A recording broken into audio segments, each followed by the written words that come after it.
Maharashtra today 24 news सत्य परिस्थितीचा सविस्तर आढावा।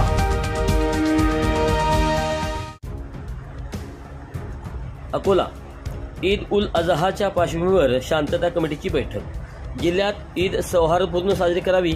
अर्चित चांडक, पोलीस अधीक्षक, अकोला।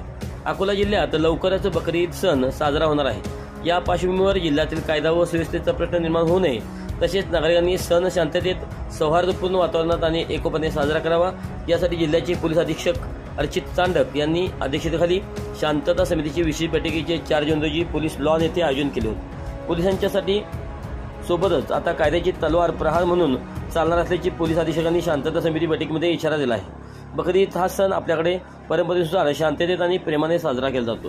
त्याच परंपरेने पालन यावर्षी व्हावे, यासाठी प्रशासन सज्ज आहे।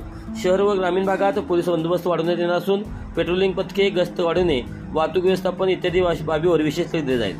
सोशल मीडियावर कोणतीही अफवा अथवा धार्मिक तेढ निर्माण करणारी माहिती पसरवल्यास संबंधितांवर त्वरित व कठोर अशी कारवाई करण्यात येईल, अशी त्यावेळी माहिती देण्यात आली। त्यानंतर शांतता समिती सदस्य यांनी येणाऱ्या अडचणीवर तसेच उपाययोजना याबाबत पोलीस अधीक्षक यांच्यासोबत चर्चा केली। बैठकीदरम्यान अनेक शांतता समिती सदस्यांनी आपली मते व्यक्त करत प्रशासनाला सहकार्य करण्याचे आश्वासन दिले। या बैठकीत शांतता समिती सदस्य, सर्व धर्मीय संघटनेचे प्रतिनिधी, सामाजिक संस्था, नागरिक, नगरसेवक व सर्व पोलीस अधिकाऱ्यांनी पत्रकार बांधव मोठ्या संख्येने उपस्थित होते।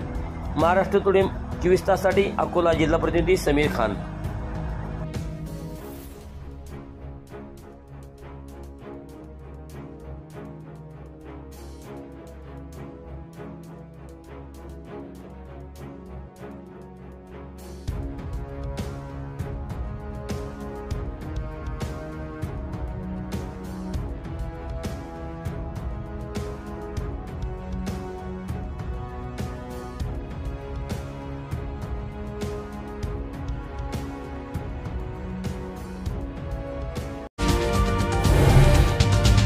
आजच महाराष्ट्र टुडे 24 न्यूजला सबस्क्राइब करा आणि सत्य परिस्थितीचा सविस्तर आढावा पहा।